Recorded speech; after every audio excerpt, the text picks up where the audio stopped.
देव आहे का तरी? तुम्ही तो पाहिला आहे काय? तो करतो तरी काय? या नास्तिक प्रश्नांची उत्तरं देण्याच्या भरीस न पडता मी ही देवाची आणि माणसाची गोष्ट सांगित आहे. या गोष्टीमध्ये देव आहे आणि त्यानं विश्व निर्माण केलेलं आहे आणि माणूस आहे आजच्या काळातील, आधुनिक काळातील वैज्ञानिक प्रगतीचा अभिमान बाळगणारा किंवा खरं तर गर्व बाळगणारा असा माणूस आहे. आणि देवाची आणि या आधुनिक काळातील माणसाची भेट झाल्यानंतर त्यांच्यातील संवादामध्ये काय घडतं या संबंधीची ही कथा आहे. एकदा या वैज्ञानिक प्रगतीच्या गर्व बाळगणाऱ्या माणसाची आणि देवाची भेट झाल्यानंतर माणूस देवाला म्हणाला की देवा, आता आम्हाला तुझी अजिबात गरज उरलेली नाही. तेव्हा तू अंतर्धान पाहू शकतोस, या विश्वातून अगदी तडीपार होऊ शकतोस, हे विश्व सोडून निघून जाऊ शकतोस, किंवा तुला हवं तर तू तुझ्या वैकुंठ लोकात म्हणा किंवा कैलास लोकात म्हणा, तिथं तू निवांत राहून विश्रांती घेऊ शकतोस. कारण आता या विश्वाची चिंता करण्याची तुला मुळीच गरज नाही. आम्ही माणसं या विश्वाची पूर्णपणे चिंता करू शकतो. या विश्वाचा सर्व कारभार आम्ही पाहू शकतो. माणसाच्या या बोलण्यावर देव थोडासा आश्चर्यचकित झाला. आणखी मग तो माणसाला म्हणाला की असं काय घडलं रे बाबा, की ज्यामुळं माझी तुम्हाला अजिबातच आता गरज उरलेली नाही?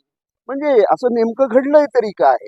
असं कुठलं कौशल्य किंवा कुठलं ज्ञान तुम्हाला मिळालेलं आहे की ज्यामुळं तुम्हाला माझी अत्यंत अजिबातच आता गरज उरलेली नाही? त्यावर माणूस म्हणाला की देवा, तू जे काही करतोस, जे सगळं करतोस, जे जे करतोस, ते सगळं आता आम्ही माणसं करू शकतो.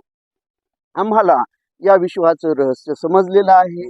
हे विश्व कशा प्रकारे निर्माण झालं या संबंधी आम्हाला पूर्णपणे आकलन झालेलं आहे. आणि आणि तू जे काही निर्माण करतोस, म्हणजे प्राणी किंवा वनस्पती किंवा अगदी ग्रह, ते सुद्धा आम्ही प्रयोगशाळेत निर्माण करू शकतो. त्यामुळं तुला आता इथं थांबण्याची किंवा अ, या विश्वाची चिंता करण्याची अजिबातच गरज उरलेली नाही. त्याचं हे बोलणं ऐकून देव त्याला म्हणाला, म्हणजे तुला आता सगळंच, तुम्हा माणसांना आता सगळंच जमू लागलेलं आहे असं म्हणायचं का? तर माणूस म्हणाला, होय बाबा, तेव्हा आता आम्हाला सर्व काही करता येतं. आम्ही प्रयोगशाळेमध्ये कृत्रिम उपग्रह बनवतो आणि वनस्पती, प्राणी यांची सुद्धा निर्मिती करतो. त्यामुळं आणि या विश्वाचं मग एकूणच कसं संगोपन करायचं किंवा त्याची काळजी कशी घ्यायची हे सुद्धा आम्ही पाहून घेऊ. तेव्हा तुला आता इथं थांबण्याची काही गरज नाही, या विश्वाची चिंता करण्याची गरज नाही. माणसाचं हे बोलणं ऐकल्यानंतर देव त्याला म्हणाला की म्हणजे आता माझी मुळीच गरज उरलेली नाही असं एकूण तुझ्या बोलण्यावरून दिसतं. तू विश्वसुद्धा निर्माण करू शकतोस का? तर माणूस म्हणाला, आम्ही प्रयोगशाळेमध्ये पूर्वीच्या काळामध्ये एकदा विश्वामित्र ऋषींनी एक प्रयत्न केलेला होता. एक प्रतिसृष्टी निर्माण करण्याचा प्रयत्न केलेला होता. पण देवांच्या हस्तक्षेपामुळं त्यांनी कपटानं विश्वामित्र ऋषींना फसवल्यामुळं विश्वामित्र ऋषींचा हा प्रयत्न फसला. पण आता आम्ही तुझ्या या कपट कारस्थानाला भुलणार नाही आणि आम्ही प्रतिसृष्टी निर्माण करण्याच्या दिशेने सुद्धा आता पावलं टाकायला सुरुवात केलेली आहे. आणि मग बाकीच्या इतर गोष्टी तर आम्ही करू शकतोच प्रयोगशाळेमध्ये. तेव्हा तुझी आता काही गरज राहिलेलीच नाही. यावर देव त्याला म्हणाला, म्हणजे आता तू प्रयोगशाळेमध्ये सर्व प्राणी वनस्पती निर्माण करू शकतो? होय, तो माणूस म्हणाला. प्रयोगशाळेमध्ये आम्ही मासे निर्माण करू शकतो किंवा अगदी मातीपासून माणूस सुद्धा निर्माण करू शकतो. देव म्हणाला, मग एवढी जर तुम्ही प्रगती केलेली असेल तर खरोखरच मला इथं थांबण्याची खरंच काहीच आवश्यकता नाही. आणि मग मी इथून आता निघून गेलेलं बरं, असंच मला योग्य वाटतं. हेच मी करणं अधिक योग्य वाटतं. पण काय रे, मी जाण्यापूर्वी किमान माझ्या समाधानासाठी म्हण, तू एकदा मला मातीपासून माणूस बनवून दाखवशील काय? म्हणजे मी अगदी निर्धास्त होऊन समाधानानं त्या विश्वाच्या चक्रामधून बाहेरच कसा पडून जातो, बाहेर निघूनच जातो. म्हणजे तुम्ही आणि तुमचं हे विश्व, यामध्ये तुम्हाला आता माझी, देवाची काहीच कुठलाच अटकाव होणार नाही किंवा कुठलाही माझा आडकाठी तुम्हाला होणार नाही. माणूस म्हणाला, त्यात काय अवघड आहे, मी मातीपासून तुला माणूस सुद्धा बनवून दाखवतो तुझ्या समाधानासाठी. मग देव म्हणाला, ठीक आहे, तू मला आता मातीपासून एक माणूस बनवून दाखव आणि मग माझं समाधान होईल आणि मी इथून निघून जाईन.